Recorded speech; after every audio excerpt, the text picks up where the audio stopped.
it's fundamentally Africans from the beginning with our ancestors, the first man on earth. Africans never really considered the written form as a valid way of passing wisdom on to next generations. And this author in this book kind of alludes to that a little bit when she says that, the European are silly when they started objectifying the world and started documenting and writing things. That was the goal, was to be able to control that, create knowledge with the goal of controlling it, so that you can control the people who use it, right? Because when you have the knowledge and you want to teach the people, and then people want to learn it, and you're the one producing that knowledge, you have power over the people who are learning that knowledge. So our ancestors understood that, and they wanted to avoid something like that. So they never really were interested into any form of written documentation or anything like that will be sanctioned by some kind of elite people and all that. So they anticipated the negative effect that would have. So instead, they just felt like there was something sacred about word, about the word that come out of your mouth carries more energy, carries more power, is more natural, is more in tune with nature. The chapter that we're discussing today talks about that, how the hypocrisy as a way of life, how the European have turned rhetoric as an art form, when the African understood that rhetoric, words have actual power. So our ancestors, they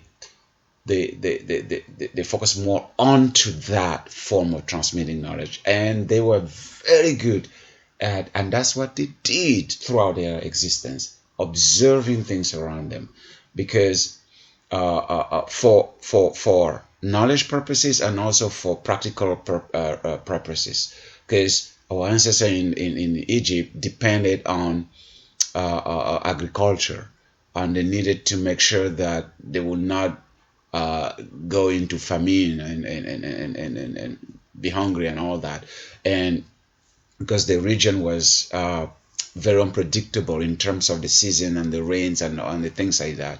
So they needed to study the movement of the Nile. They needed to study the movement of the seasons. They needed to study at what time it would be perfect for the Nile to produce more water, to make the land more fertile and things like that.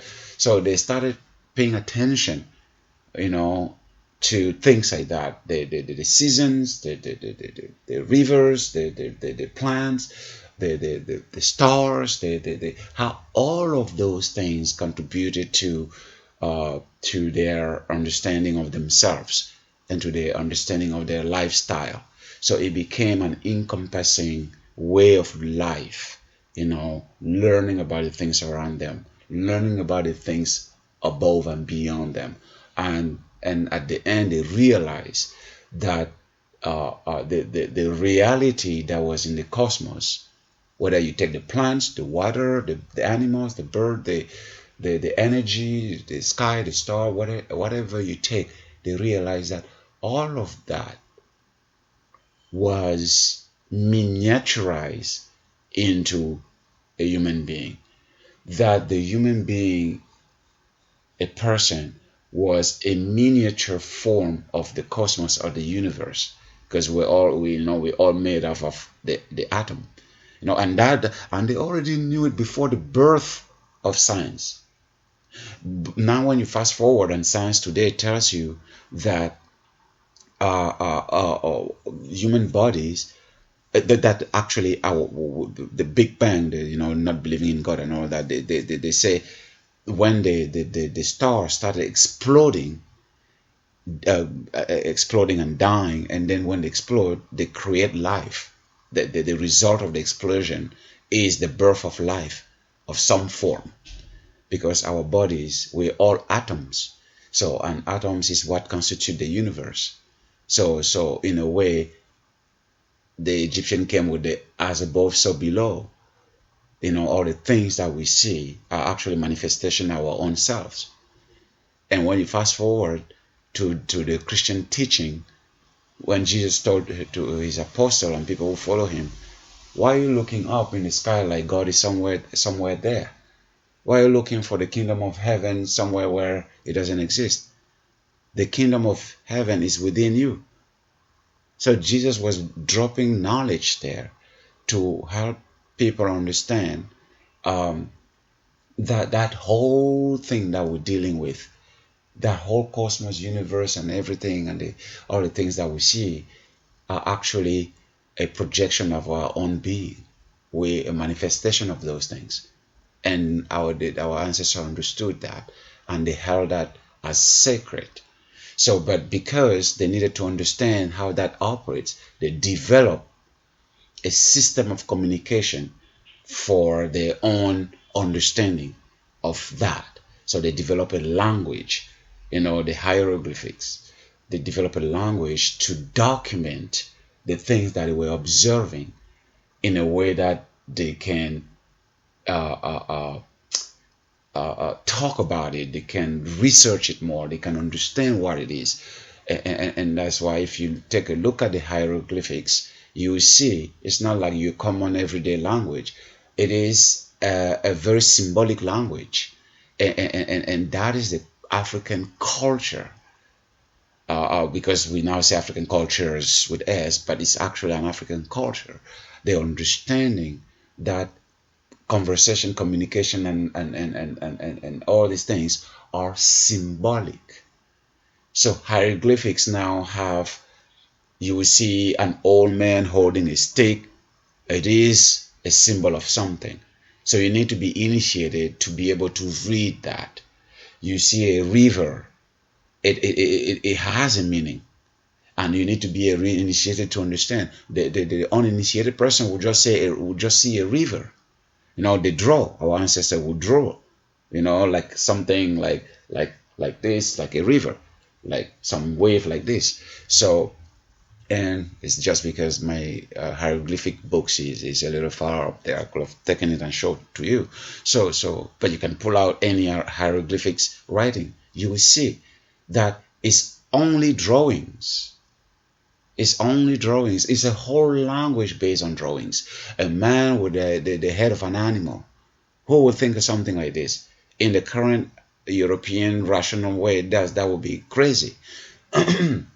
So, and they codify that knowledge only for the initiated, because they understood if it's made available to the common mortal, it could be either misunderstood or it could be misused, because they knew that there was so much power and energy in the symbols that they were developing, in the knowledge that they were accumulating, and that knowledge was dangerous for people who were not initiated. So that's the creation of the initiation system in Africa, where they understood that if you're not ready for a certain kind of knowledge, it can be destructive to you and destructive to the community. You need to go through a process that prepares you to be ready to receive that kind of knowledge, and then you can handle it with care. And that was the whole system, that was the whole process that our ancestors developed.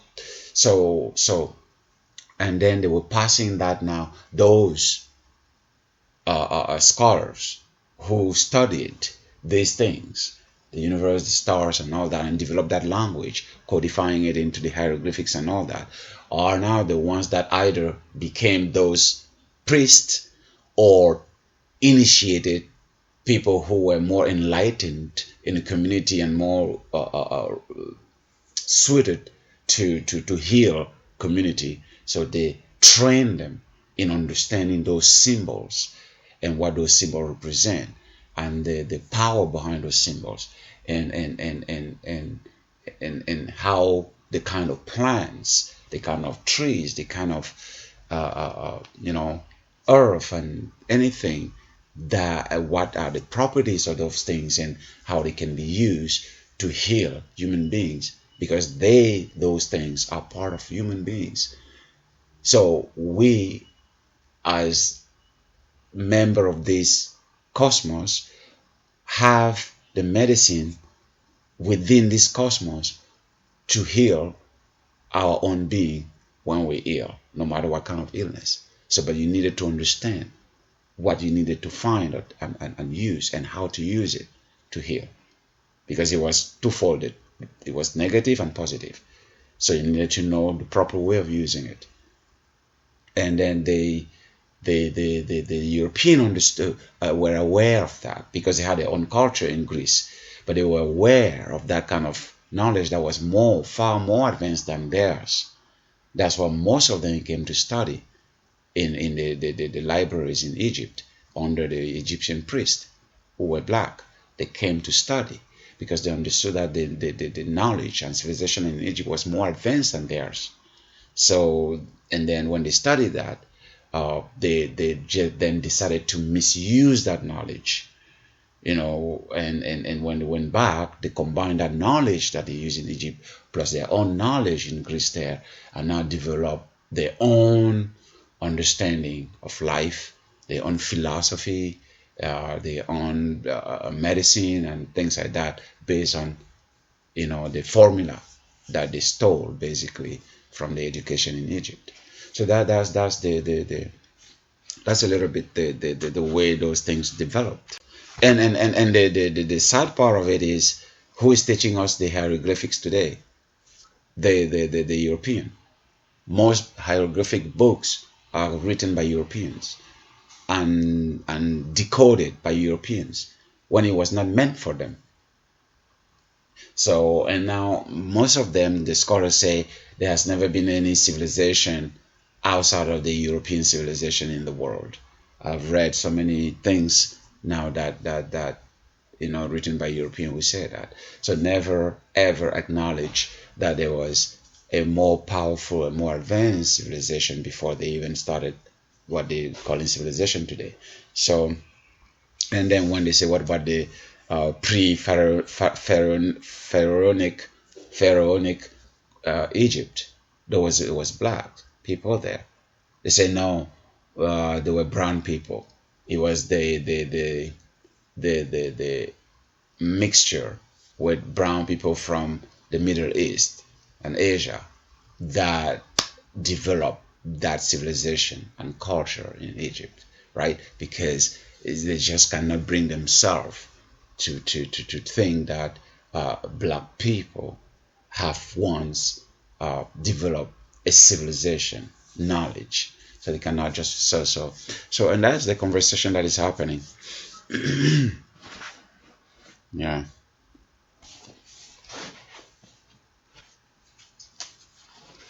Yeah. Any reaction, any question to that?